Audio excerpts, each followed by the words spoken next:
एक छोटे से पहाड़ी गांव में, जहां घने जंगलों की छाया सदियों से गांव की छतों पर पड़ी रहती थी, लोग एक प्राचीन कहानी से डरते थे। गांव का नाम था काला पानी, और यह नाम इसलिए पड़ा क्योंकि गांव के ठीक बीच में एक काला तालाब था, जिसका पानी कभी नहीं मिलता था, न हवा से न बारिश से। लोग कहते थे कि उस तालाब में एक चुड़ैल रहती है, जिसका नाम था काली माई।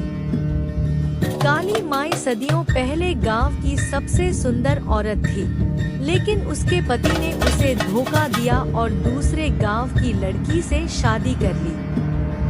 क्रोध में काली माई ने अपने नवजात बच्चे को तालाब में फेंक दिया और खुद भी कूद पड़ी।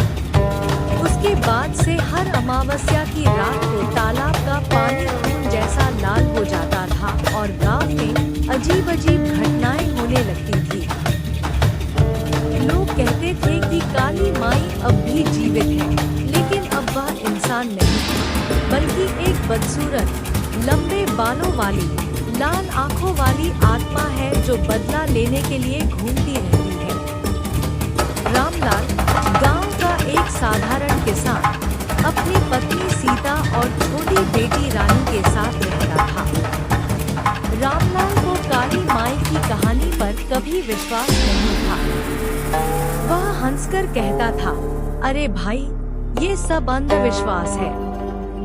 तालाब तो बस तालाब है। लेकिन एक अमावस्या की रात, जब पूरा गांव सो रहा था, रामलाल को बाहर से एक बच्चे के रोने की आवाज आई। आवाज इतनी प्यारी और करुण थी कि रामलाल उठकर बाहर निकल आया। चांदनी रात में तालाब के किनारे एक छोटी सी लड़की खड़ी थी। सफेद कपड़े पहने, लंबे बाल हवा में लहरा रहे थे। लड़की ने मुड़कर रामलाल की तरफ देखा और बोली, चाचा, मेरी गुड़िया तालाब में गिर गई है, मुझे निकाल दो ना। रामलाल का दिल पसीज गया। वह लड़की की तरफ बढ़ा, लेकिन जैसे ही उसके पैर तालाब के पानी के पास पहुँचे, पानी में से एक हाथ निकला और रामलाल का पैर पकड़ लिया। रामलाल चीखा, लेकिन उसकी चीख गांव तक नहीं पहुंची।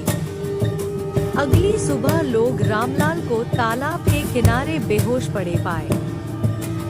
जब वह होश में आया तो उसने बताया कि उसने काली माई को देखा था, लेकिन कोई उसे मानने को तैयार नहीं था। उसके बाद से गांव में अजीब घटनाएं शुरू हो गईं।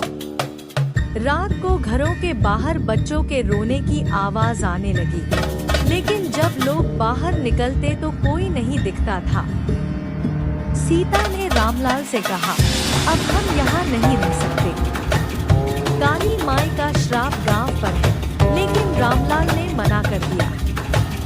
वह कहे, गांव के बुजुर्गों ने रामलाल को सलाह दी कि काली माई को शांत करने के लिए एक पूजा करनी होगी।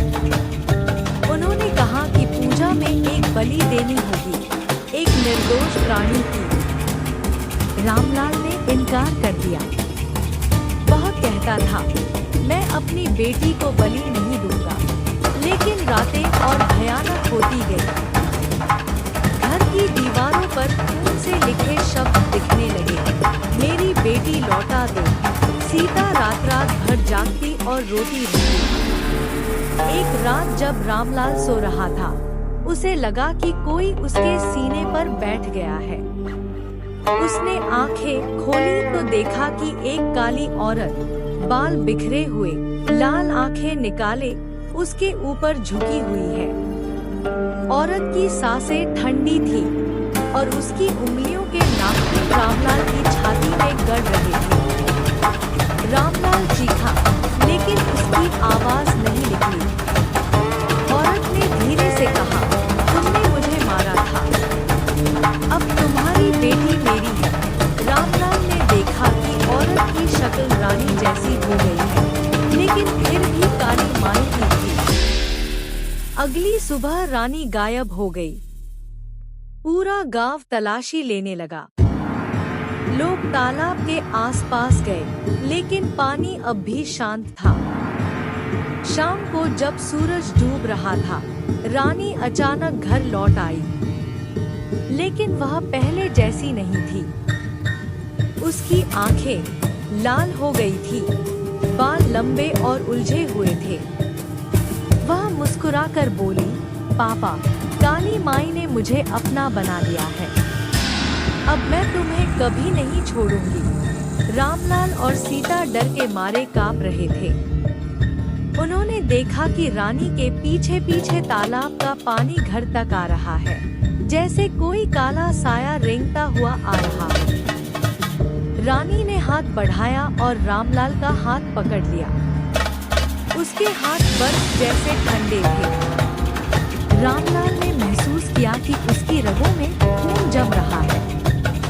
सीता चीखी और भागने लगी, लेकिन रानी ने सिर्फ एक नजर देखा और सीता जमीन पर गिर पड़ी।